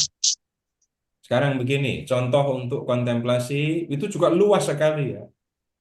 Ibu bapak di taman, ibu bapak ada di ruang terbuka, lalu memandang alam, kemudian ingat Tuhan, hati gembira, dan kemudian apa saja yang saya lihat mengingatkan saya kepada Tuhan. Itu level kontemplasi yang sudah lebih maju. Apa yang saya lihat, apa yang saya alami, itu membawa saya kepada Tuhan. Jadi ini bukan metode jadinya ya. Bukan metode, tapi lebih bagaimana saya mengalami, merasakan ada bersama dengan Tuhan. Itu lebih dekat ke kontemplasi. Kalau orang bermeditasi, lebih banyak pikiran yang aktif. Tetapi Bapak Ibu, saya sengaja tidak menggunakan istilah-istilah ini tadi ya. Karena itu tadi, luasnya eh, jangkauan, lalu tidak menemukan definisi sebenarnya kita. Tapi saya mengajak Bapak Ibu lakukan doa batin atau doa Yesus. Tapi bukan mengucapkan Yesus, Yesus, Yesus gitu terus. Tetapi bagaimana hati ikut. Nah, hati aktif untuk menikmati, mengalami. Jadi minta maaf kalau Bapak Ibu tidak ketemu dengan definisi yang tegas dengan meditasi dan kontemplasi. Tetapi pikirkan saja, kalau orang meditasi, ya akan banyak menggunakan pikiran. Kalau kontemplasi, itu lebih banyak menggunakan hati dan terjadinya seringkali dalam kehidupan. Nah, kalau bicara lebih lanjut ya, begini, eh, dalam pembacaan kitab suci, dalam kelompok atau pribadi, itu ada metode yang disebut Lectio Divina. Dalam Lectio Divina, itu ada tahap meditasi. Dalam meditasi, apa yang dilakukan? Orang berusaha mengerti apa yang dikehendaki Tuhan lewat teks kitab suci. Orang memikirkan bagaimana bisa mewujudkan firman Tuhan itu. Jadi ada metode pembacaan kitab suci namanya Lectio Divina, ada Lectio, kemudian ada Meditatio, dan ada Oratio. Terakhir baru kontemplasi. Dan kontemplasi itu terjadinya di dalam kehidupan. Pembatasannya ya, orang bisa membuat bermacam-macam, tapi hal yang mendasar, meditasi menggunakan pikiran, kemudian kalau kontemplasi mengalami, merasakan menggunakan hati. Dasarnya mengucapkan itu, Bapak Ibu, metode membaca kitab suci Lectio Divina. Bingung nggak? Enggak, Pak Seto bisa Pak. Paham. Pak Seto, Nanti Ibu, kalau belum jelas mau bicara lagi nggak apa-apa. saya boleh tanya, Pak. Iya, silahkan. Eh, kalau saya dulu pernah belajar meditasi dengan Romo Rumanto, doa batin. Kalau doa batin itu ya seperti Pak Seto tadi bilang, kita memandang salib, kemudian kita seperti berkomunikasi dengan Tuhan Yesus. Apa saja yang kita rasakan, kebaikan-kebaikan Tuhan yang kita rasakan itu kita syukuri sepanjang hari yang sudah berlalu. Biasanya saya lakukan pada jam-jam yang Ya. Mana ini, Bu? mulai dengan 15 menit, lama-lama saya bertambah 30 menit, dan bahkan bisa 1 jam. Kemudian berlanjut belajar sama Romo Rumanto juga, SY waktu itu. Kontemplasi. Kalau kontemplasi yang saya tahu, nggak tahu saya salah apa enggak, Pak Seto ya. Kita disuruh baca kitab suci dulu, kemudian kita bayangkan seandainya cerita Bartolomeus ya yang orang buta itu, kita berada di antara orang-orang yang mendengarkan teriakan Bartolomeus itu. Apa yang kita harus perbuat? Jadi kita seperti apa ya? Kita ikut terlibat di dalam suasana di situ. Apakah benar begitu ya? Saya dulu belajarnya begitu yang saya tahu. Jadi kita melihat kebaikan Tuhan Yesus menolong Bartolomeus itu. Baik, Ibu, yang pertama yang Ibu sampaikan, Mm-mm. doa batin, kalau Ibu masih mengatakan mengingat kebaikan Tuhan, ingat, berarti itu pikiran masih aktif kan? Iya, pikirannya jalan itu. Iya, Pikiran jalan. Kemudian berikutnya, kemudian menyampaikan syukur, terima kasih, itu doa lisan. Itu masih doa lisan. tapi dalam hati, Pak, kan kalau Begini, lisan kan diucapin. yang disebut doa lisan itu doa mengucapkan kata. Dengan mulut mau dengan hati, Ibu bicara. Oke. Ya. Nah, yang disebut doa batin, yang ini tadi, mulut nggak ngomong, lama-kelamaan Bapak Ibu, mulut nggak ngomong, hati juga nggak ngomong.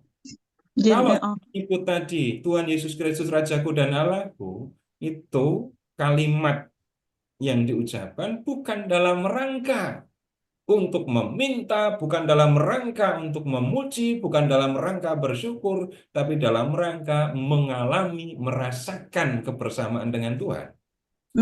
Oke. Ya. Kemudian yang kedua yang Ibu sampaikan tentang kontemplasi. Loh, itu kan nggak beda jauh dengan yang pertama. Membayangkan,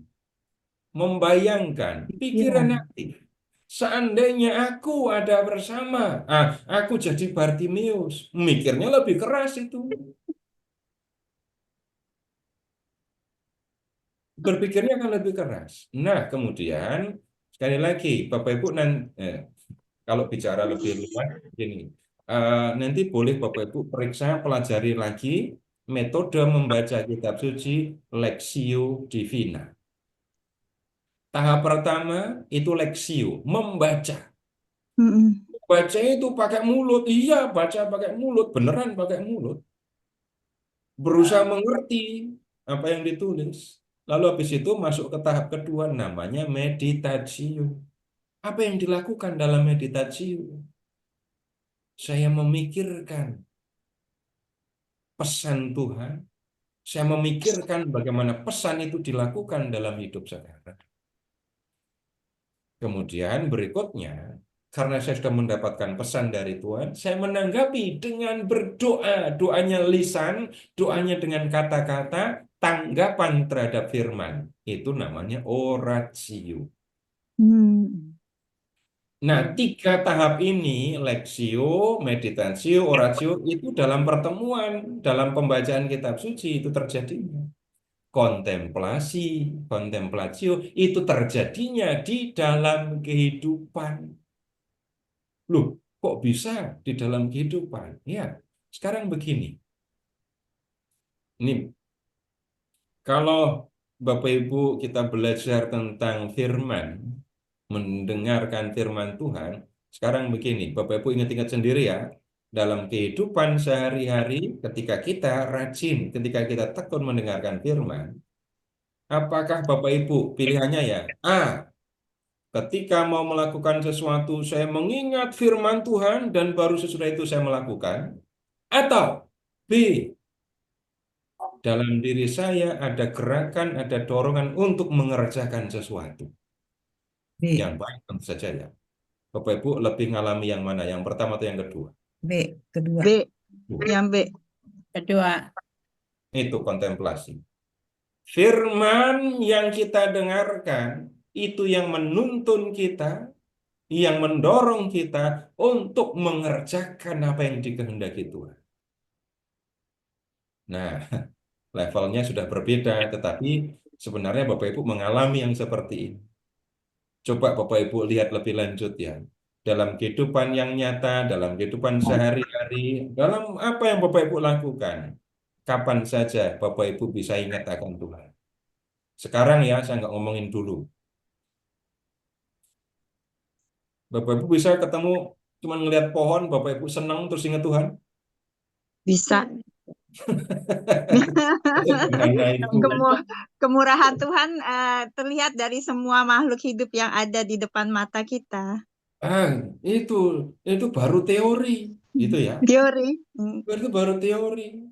Tapi Kalau kalau ini, akan ketemu, amati, ingat-ingat ya, ingat-ingat apa saja yang membuat Bapak Ibu bisa ingat akan Tuhan dalam kehidupan nyata, bukan ketika ada di ruang doa.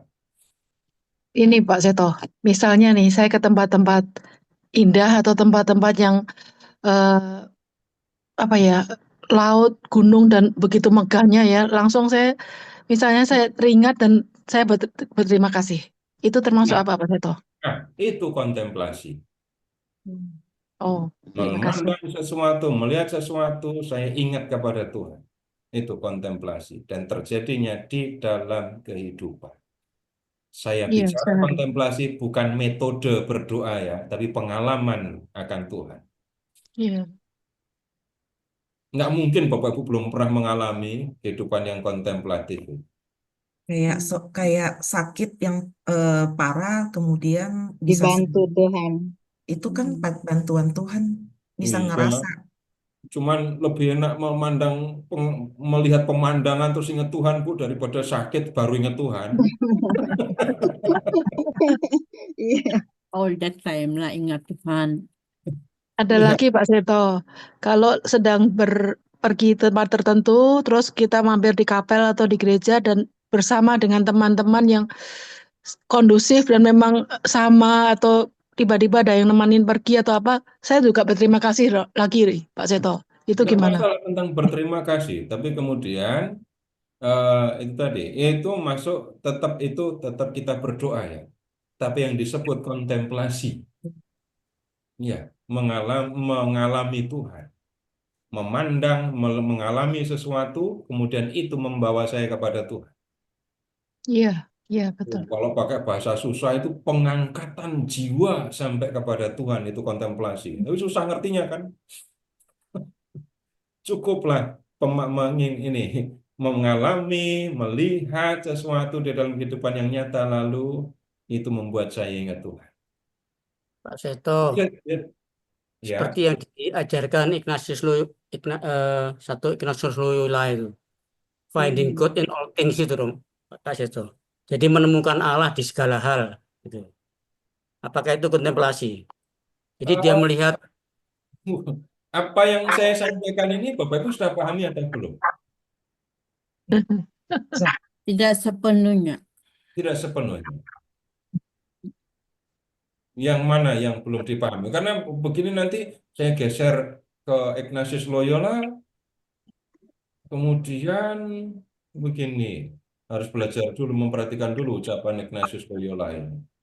Nanti menjadi lebih sulit lagi memahaminya.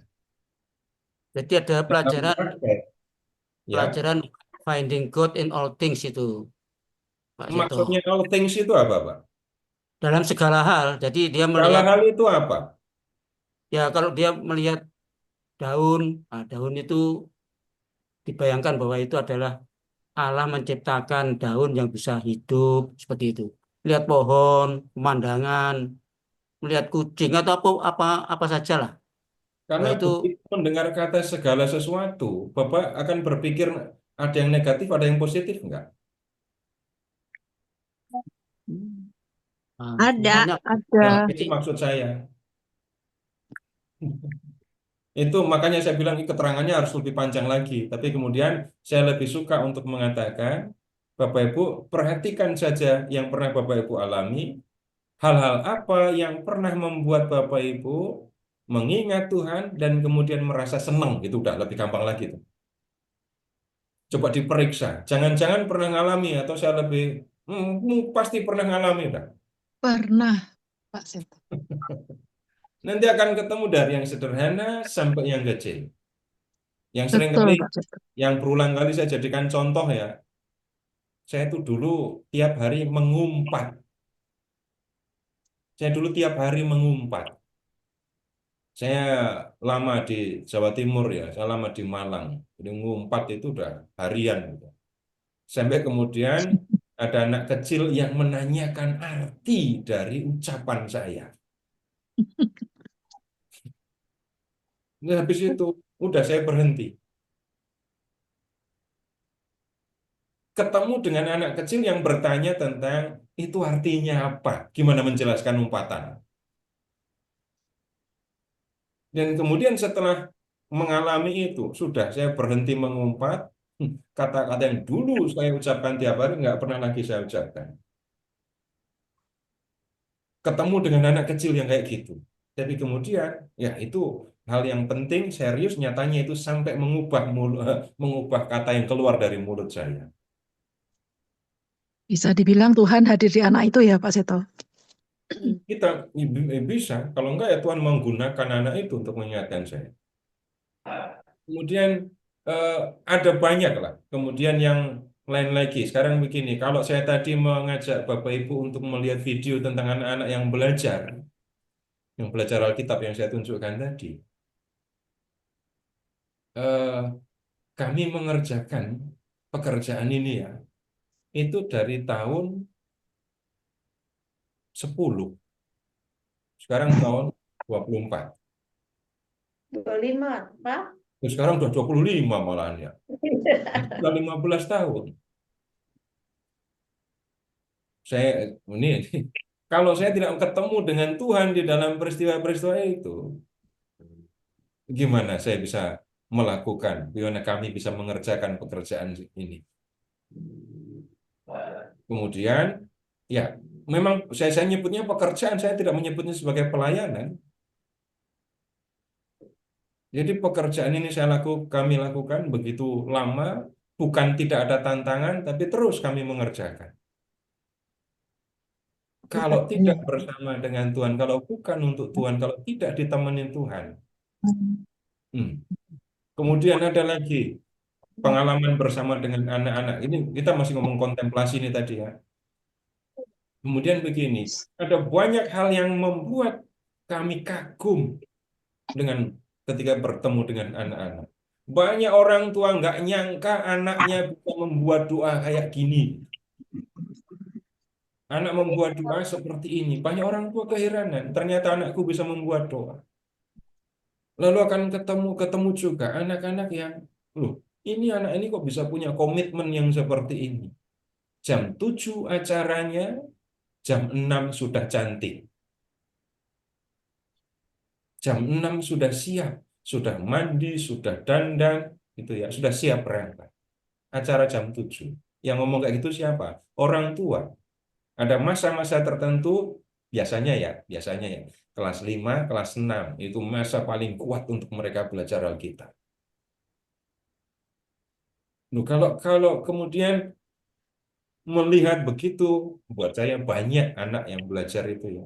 Dengan macam-macam hal yang kami alami, Nah, di situ memandang Tuhan itu jelas kami alami. Bapak Ibu mau ikut? Nanti saya ada snacknya kok. Kalau mau ikut belajar sama anak-anak. Ya, jauh Pak Oh, di Pak, Jakarta. cuma aku di Pati. Jadi ada ya itu untuk ini contoh saja. Atau sekarang begini, lebih jauh lagi. Jadi Bapak Ibu, saya bicara kontemplasi dalam pengertian luas, bukan dalam pengertian metode berdoa ya. Ini kemudian eh, keheranan saya ketika melihat makin banyak umat Katolik yang senang belajar Alkitab. Itu melihat minimal ya dari tahun 2000 sampai sekarang, melihat begitu banyaknya umat Katolik yang senang belajar. Yang bisa jadi orang lain tidak menyangka bahwa di dalam gereja Katolik ada banyak hal yang seperti ini. Nah, ya, begitu Bapak Ibu. Jadi kalau bicara kontemplasi, kalau kita bicara yang lebih luas, bukan saya bicara yang lebih luas bukan soal metode gitu tadi. Ya, begitu. Silahkan kalau masih ada lagi. Pak Seto, di kolom chat ada pertanyaan dari Bapak Triyoga. Pertama, bagaimana caranya bila tidak ada sarana berupa salib atau lilin karena posisinya sedang di luar rumah? Apakah doa batin tadi bisa dilakukan? Itu pertanyaan yang pertama. Pertanyaan yang kedua adalah kalau doa taisye itu masuk meditasi atau kontemplasi. Nah, ini saya mohon penjelasannya Pak Seto. Nah, yang pertama, eh, saya sampaikan tadi, salib, lilin itu ketika sedang berada di rumah, dan kemudian bisa dikatakan itu ketika situasi yang bisa dikatakan ideal ya.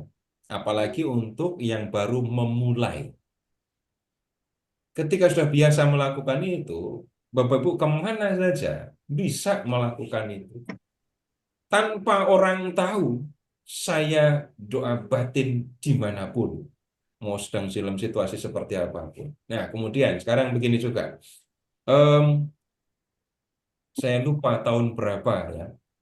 Tapi kami, ini anak-anak yang belajar Alkitab, namanya kelompok Domus Verbi, ini diminta untuk berbicara, presentasi di pertemuan Komisi Kerasulan Kitab Suci Regio Jawa. Jadi ketua-ketua komisi dari keuskupan kumpul, timnya juga kumpul, lalu anak-anak harus berbicara di depan mereka. Bayangkan anak SD kelas 4, kelas 5, kelas 6, atau kelas 7 gitu ya, bicara di depan 80-an orang. Bagaimana membantu mereka supaya bisa tenang. Iya, sebelum mereka maju untuk bicara, sebelum acara, duduk dulu kalian. Duduk dulu. Udah, kalimat saya gampang saja. Doa Yesus dulu gitu saya ngomongnya. Kemudian pernah juga mau membuat video, tapi ini udah angkatan yang dulu ya, membuat video. Anak-anak belajar bercanda gitu ya. Terus habis itu disuruh bicara di depan kamera. Berantakan.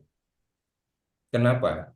Pikiran pindah ya dari memikirkan satu hal, ngobrol atau main game, habis itu disuruh bicara tentang satu tema. Di sini ada kekacauan. Nah, sekarang ganti cara.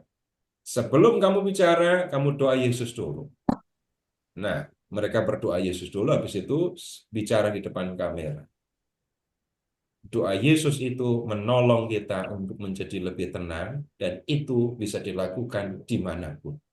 Bahkan orang bisa tidak tahu kalau saya sedang berdoa Yesus. Tapi ketika saya sedang berada di rumah, maka sarana yang kita miliki sebagai orang Katolik itu ya kita gunakan. Kemudian sekarang kalau bicara tentang taise. Tunggu, doa taise itu yang Bapak maksudkan yang mana? Sekarang kalau kita amati, begini saja. Lebih banyak menggunakan pikiran atau menggunakan hati? Kalau kita memperhatikan Si doa taise, Bapak Ibu langsung teringat kepada lagunya apa enggak?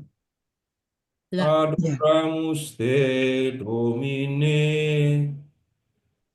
Itu diulang-ulang kan?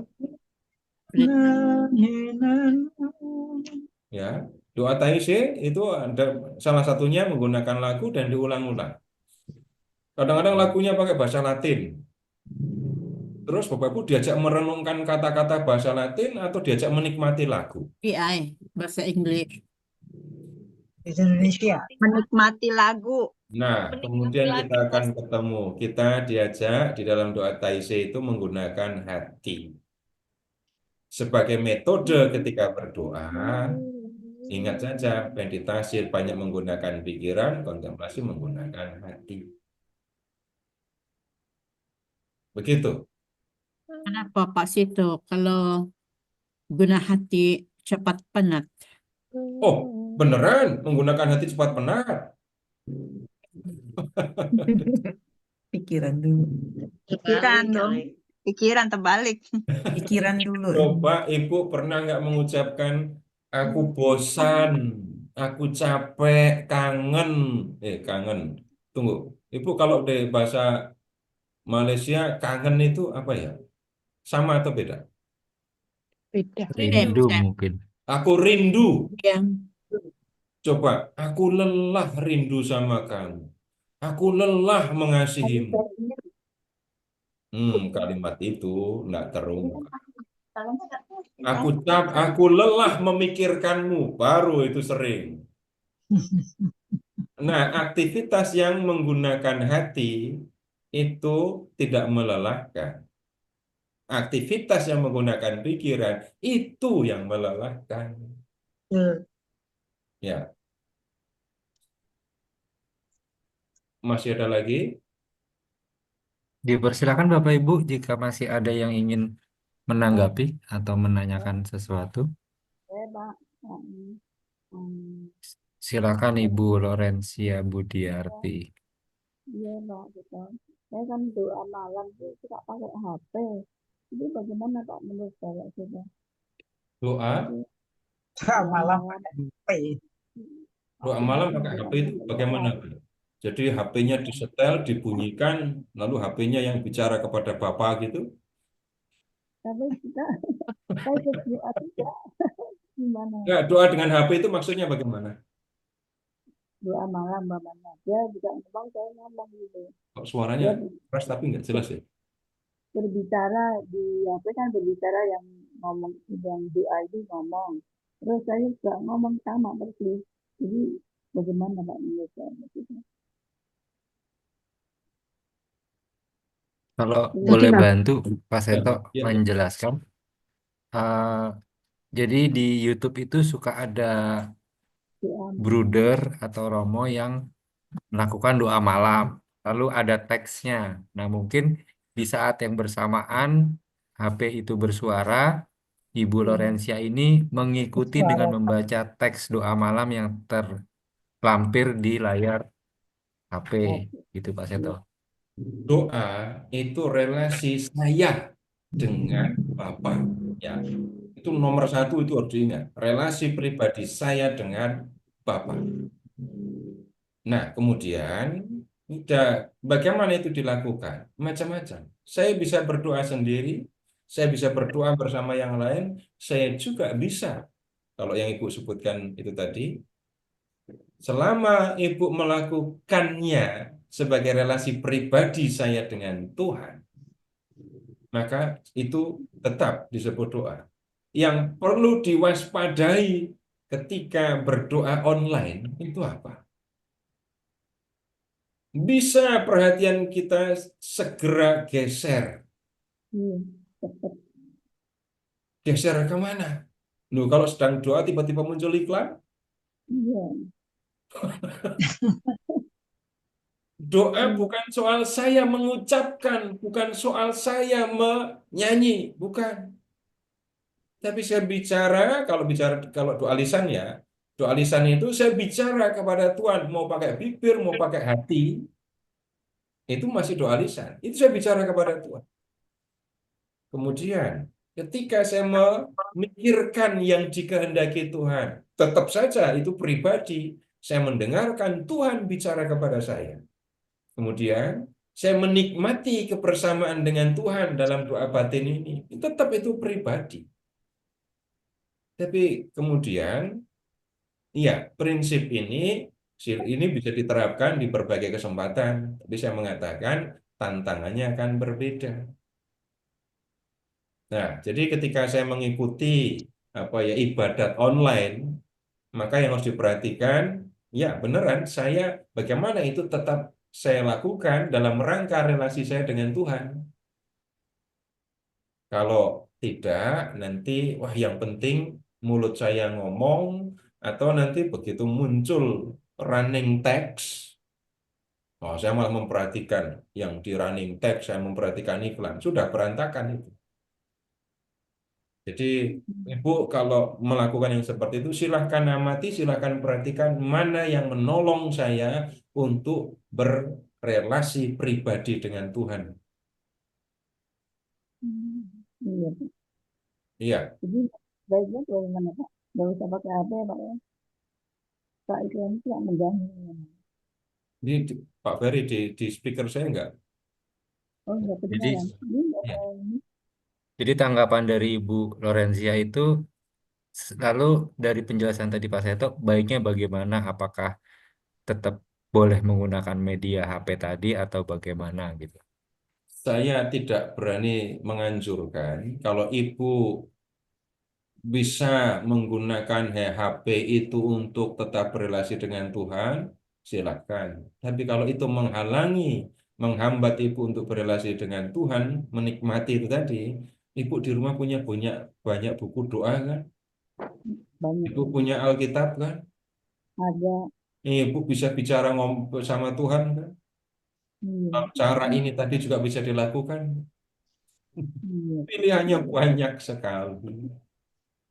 Terima kasih. Ya, Bu. Pak Seto, Ya. tolong jelaskan doa Yesus, Pak Seto.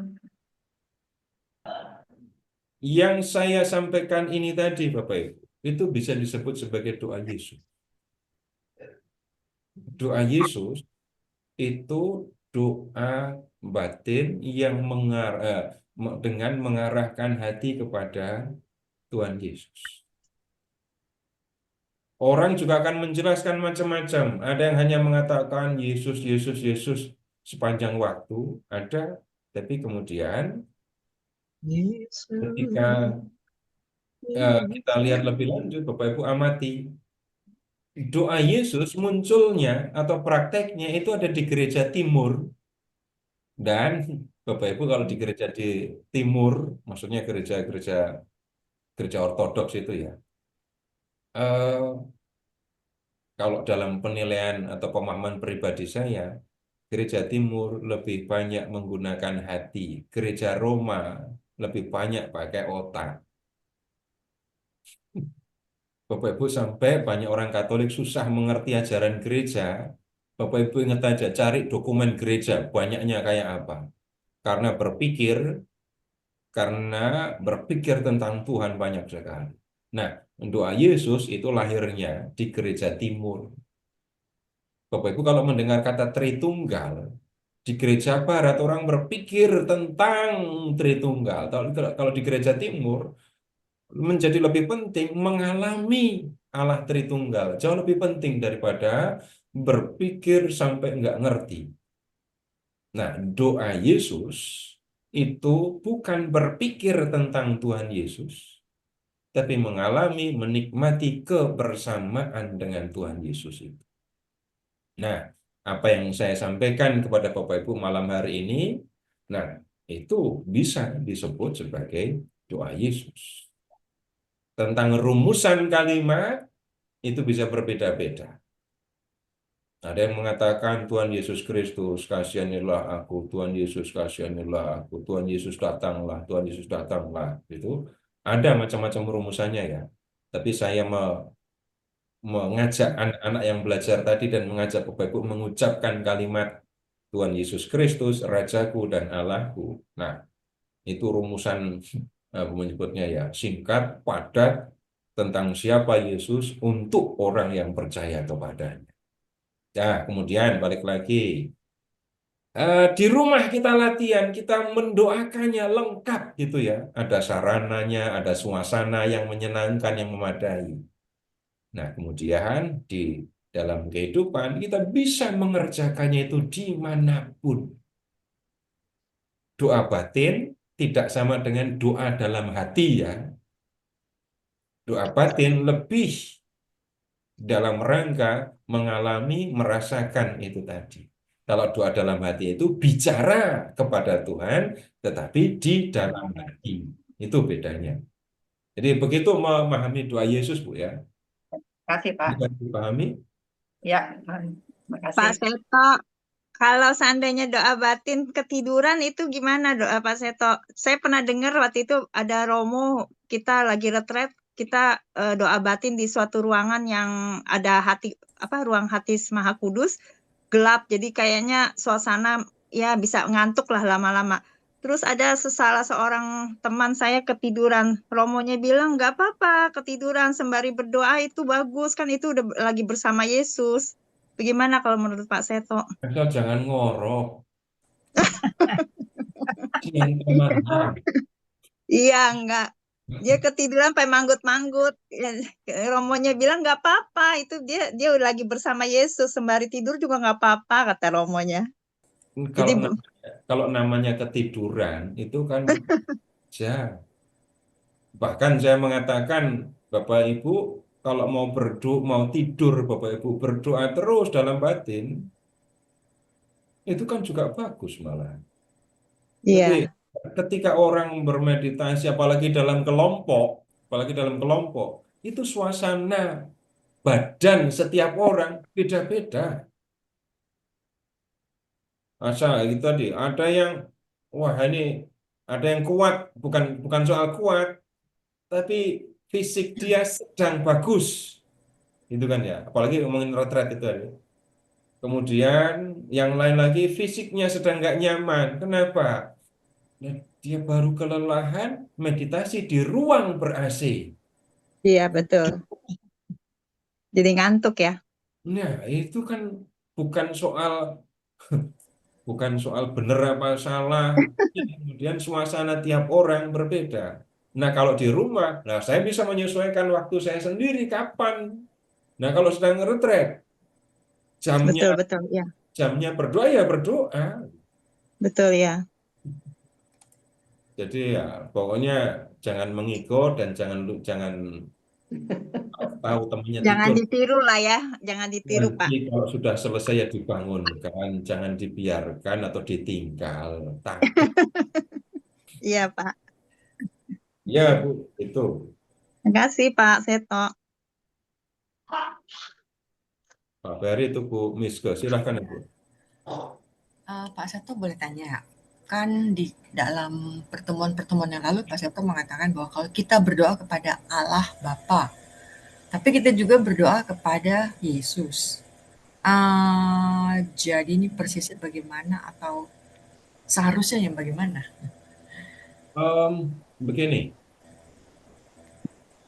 Ibu tolong perhatikan ketika Ibu mengikuti misa. Ya, kita Romo itu kalau di misa berdoanya pasti kepada Bapa. Silahkan periksa. Pasti sepanjang buku misa itu kalau nggak salah mengingat itu hanya 1 atau 2 atau 3 kali berdoa kepada Tuhan Yesus. Lainnya bicara kepada Bapa. Nah, kemudian di akhir doa itu kan ada kalimat dengan perantaraan Kristus. Nah, diskusi di pertemuan yang lalu. Nah, kemudian sekarang begini, itu nomor 1 ya. Emangnya nggak boleh berdoa kepada Tuhan Yesus? Siapa yang bilang tidak boleh? Yang tidak boleh itu ya Yesus, lalu di akhir dengan perantaraan Kristus. Nah itu aneh. Kalau berdoa kepada Bapa tanpa mengucapkan dengan perantaraan Kristus, apakah kemudian dilarang? Enggak ada juga larangan. Tapi kemudian begini, kalau berdoa kepada Roh Kudus, boleh apa enggak? Ya bisa juga larangan berdoa kepada Roh Kudus. Nah, dalam kehidupan kita sebagai orang yang percaya kepada Allah Tritunggal, Bapak Ibu, kita lihat kalau ini ya nomor satu berdoa itu kepada Bapa seperti yang diajarkan Tuhan Yesus. Tuhan Yesus ngajari doa kan? Doanya kepada siapa? Tuhan Yesus ngajari muridnya berdoa. Kalau kamu berdoa katakan Bapa kami yang ada di surga, gitu kan? Itu kan Tuhan ngajari. Kemudian yang kedua berikutnya, nah kalau berdoa kepada Tuhan Yesus, ya tidak masalah juga. Apalagi mengalami kebersamaan dengan Tuhan Yesus yang kita diskusikan malam hari ini. Bukan sulit, tetapi Bapak Ibu, Allah menjadi manusia dalam diri Yesus kan.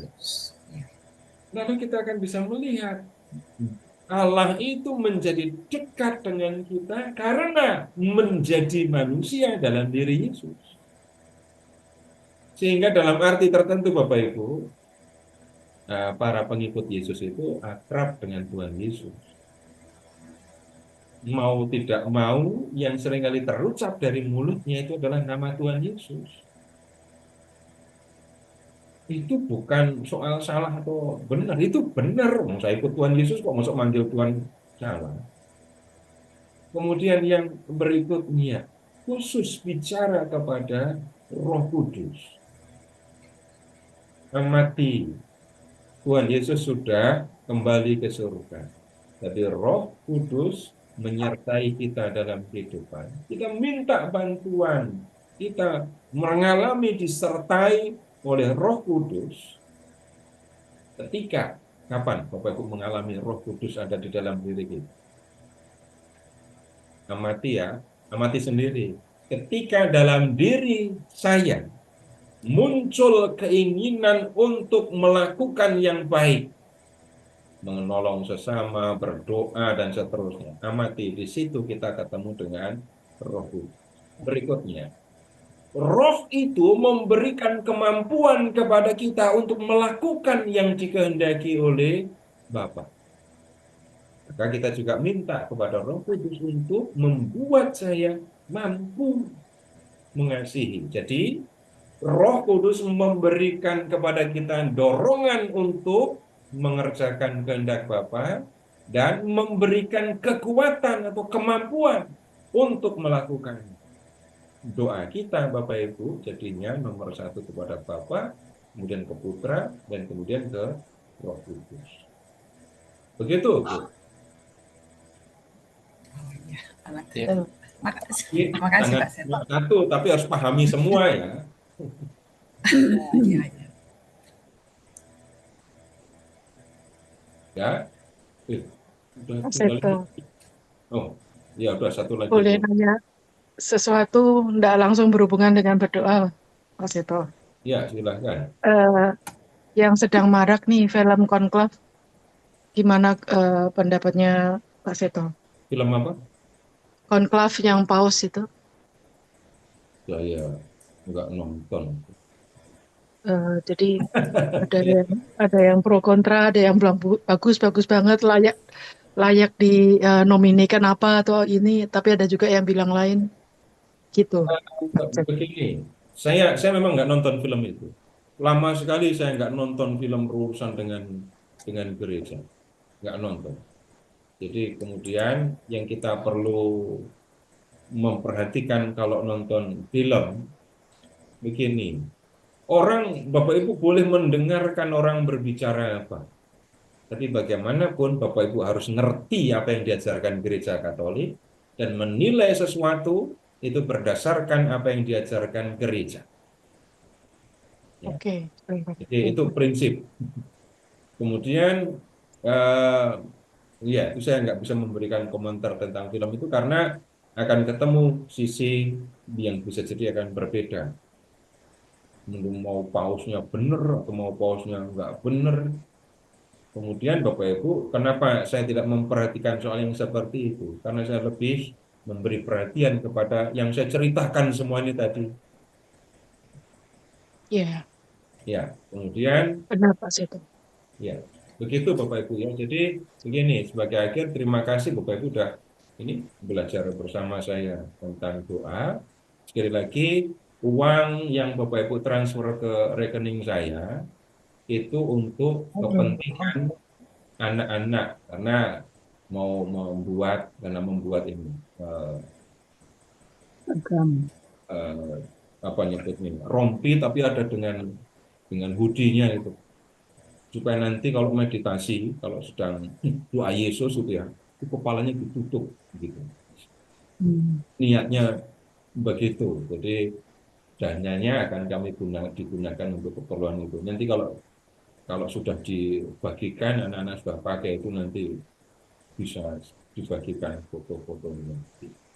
Ya, terima kasih untuk dana yang sudah Bapak Ibu kirimkan kepada kami dan kita di pertemuan kita dengan dalam nama Bapa dan Putra dan Roh Kudus. Amin. Allah Bapa yang Maha Kasih, kami mengucap syukur kepada-Mu karena Engkau telah mengutus Putra-Mu untuk menyelamatkan kami. Karena Engkau telah mengutus Putra-Mu, kami mengalami bagaimana Engkau hadir di dalam dunia ini dan kami pun dapat mengalami kehadiran Bapa. Kobarkanlah hati kami agar kami memiliki kerinduan untuk menikmati kebersamaan dengan Putra-Mu yang telah Kau utus untuk menyelamatkan kami. Singkirkanlah segala halangan yang menjauhkan kami dari Putra-Mu. Dan tolonglah kami, agar kami selalu dapat meluangkan waktu untuk mengalami kebersamaan dengan Bapak. Kami juga mohon kepada bukalah hati orang-orang yang merasa tidak lagi memerlukan. Tapi juga tolonglah saudara-saudara kami yang tidak tahu bagaimana harus dekat dengan Bapak. Kami sampaikan doa kami ini dengan perantaraan Kristus Putra-Mu Tuhan kami. Amin. Kemuliaan kepada Bapa dan Putra dan Roh Kudus seperti pada Lalu sepanjang segala apa. Amin. dalam nama Bapa dan Putra dan Roh Kudus. Amin.